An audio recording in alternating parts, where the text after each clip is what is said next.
जय सिया राम। आज हम जानेंगे भैया दूज कब है और द्वितीया तिथि कब से कब तक है एवं भाई को तिलक लगाने का सही समय एवं सही मुहूर्त क्या है, इसके बारे में भी जानेंगे। बहन भाई की लंबी आयु के लिए क्या करें, ये सारी बातें वीडियो के अंदर जानेंगे, तो वीडियो के अंत तक बने रहें। हमारे हिंदू धर्म में कार्तिक माह के शुक्ल पक्ष की द्वितीया तिथि को भाई दूज मनाया जाता है। भाई दूज पर भाई को टीका लगाने का खास महत्व है।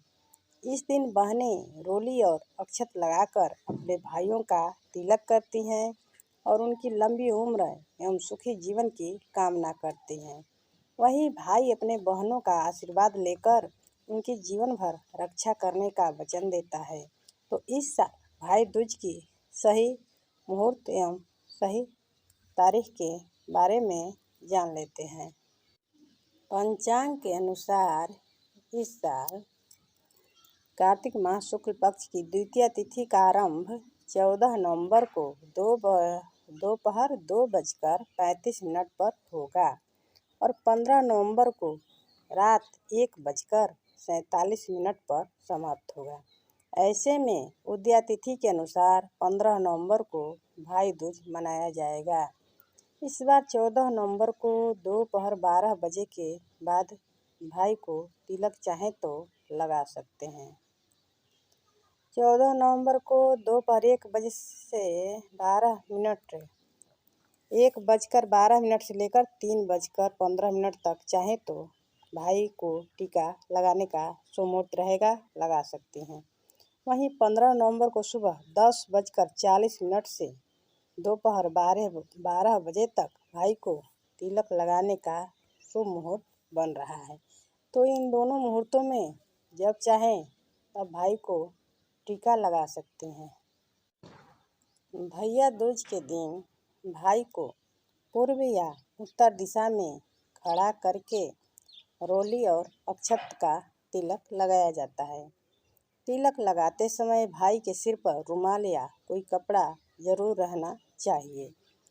बहनें जब तिलक लगा चुकी हों तो भाइयों को बहन का चरण स्पर्श करने का भी महत्व होता है, इसलिए उनका आशीर्वाद लेना चाहिए। बहनों को भाई दूज के दिन तिलक करने से पहले भोजन ग्रहण नहीं करना चाहिए। टीका लगाने के बाद भाई की कलाई पे मौली बांधें एवं उन्हें मिठाई खिलाएं और नारियल भी खिला सकती हैं। कहीं कहीं पर तो बहनें अपने हाथों से भोजन बनाकर अपने भाई को खिलाती हैं और भाई भी अपनी बहन का आतिथ्य स्वीकार करता है। उनकी सारी इच्छाएं भी पूरी होती हैं और उन्हें यमराज का भय भी नहीं रहता है। ऐसी मान्यता है कि भाई यदि अपनी बहन के घर जाकर भोजन करता है तो वह अकाल मृत्यु से बच सकता है।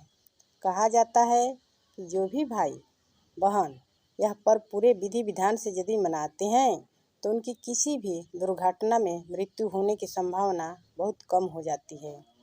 साथ ही भाई दूज मनाने से बहनों भाइयों को सुख समृद्धि संपत्ति और धन की प्राप्ति होती है एवं परस्पर प्रेम भी बना रहता है।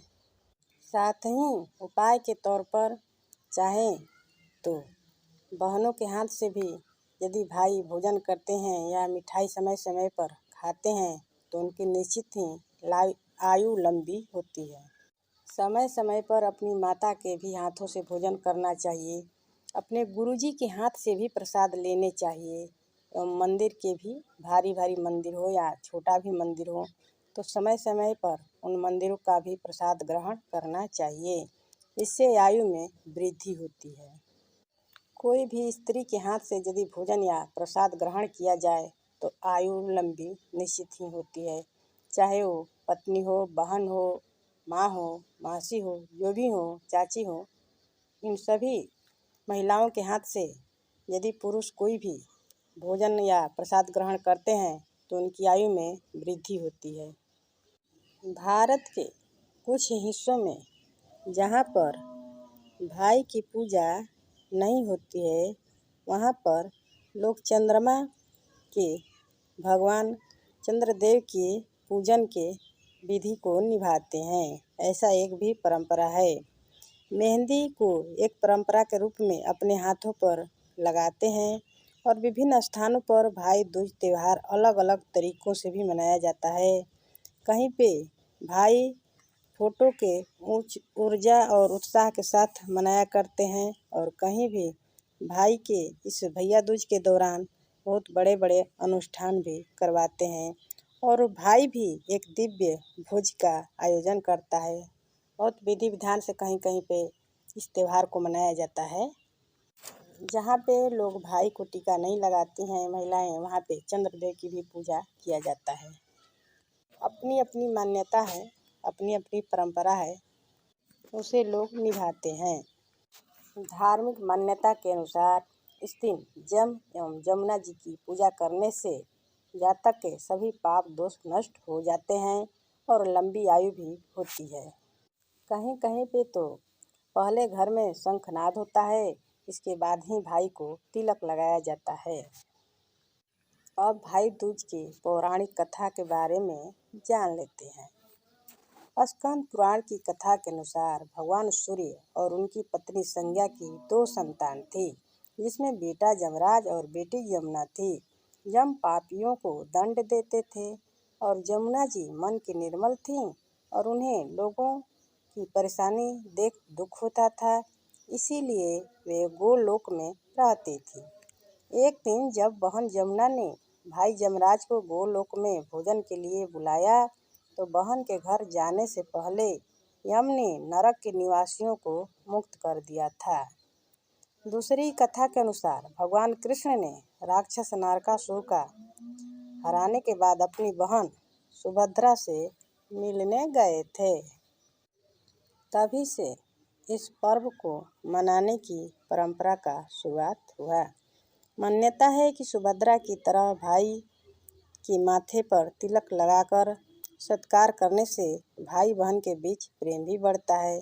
इस दिन भाई बहन को साथ जमुना में स्नान भी करने की परंपरा है। इस दिन श्रद्धापूर्वक अपने पापों की माफ़ी मांगने पर जमराज उन्हें माफ़ भी कर देते हैं। भैया दूज के दिन जमुना जी ने अपने भाई जमराज जी को भोजन एवं मिठाई खिलाकर जब प्रसन्न की तो जमराज जी ने बोले, बहन तुम जो चाहो सो मांग लो।